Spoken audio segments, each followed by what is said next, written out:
Mr. Chair. I call Chris Bishop.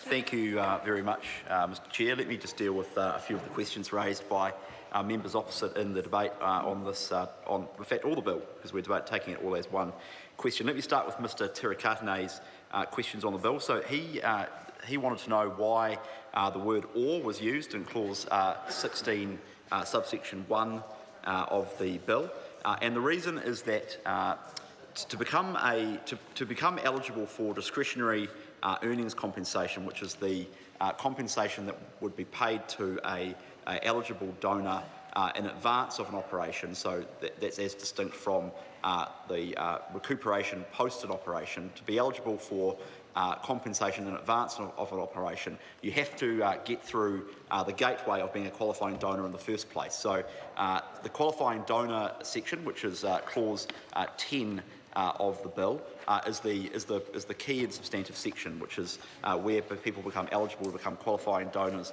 or not. So if you become eligible to be a qualifying donor, you're entitled to that compensation post the surgery, post the donation of an organ, typically a kidney, as other members have made mention, and you're also eligible to apply to the Director General for some of that discretionary compensation. But the point is, you've got to get through the gateway of clause 10 in the first place. The second question was from Tracy Martin, and this was about something I hadn't actually considered before, which is 3D printing. What do you do about 3D printed organs, kidneys? I guess there are two things to say to that. The first is there's actually an argument that it would be outside the scope of the bill, because if you 3D printed a kidney, for example, would that be an organ donation? Perhaps not.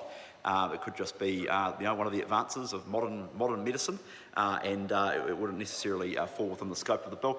But regardless of that, and whether or not that's correct or not, Ms Martin will know that clause 4 of the bill, which is the interpretation section, provides that a qualifying organ means a kidney, a liver, or in subsection C, any other type of human organ declared by regulations to be a qualifying organ. So in the bill, we are future-proofing the advances in modern medical technology.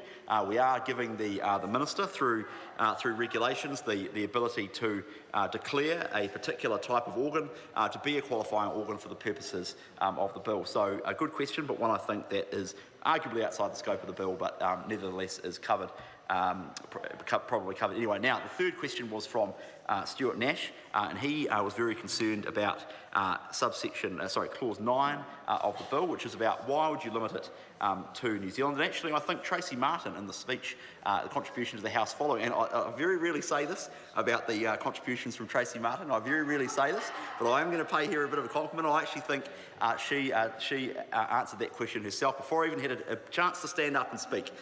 She answered that question herself, and actually Poto Williams in her contribution just before said that overseas health systems have varying standards. We don't know very much about them in the New Zealand health system, and actually we want to make sure that this bill is focused on increasing organ organ transplants in New Zealand. We want to make sure we focus it on increasing the number of people who donate organs in New Zealand, and we might be worried about varying standards overseas, and that's exactly the point that Poto Williams made and Tracy Martin made as well. So I think that deals with the three questions that have been raised so far, and I thank members for I think it's pretty consensus support around the House, and I'll hand back over to somebody else.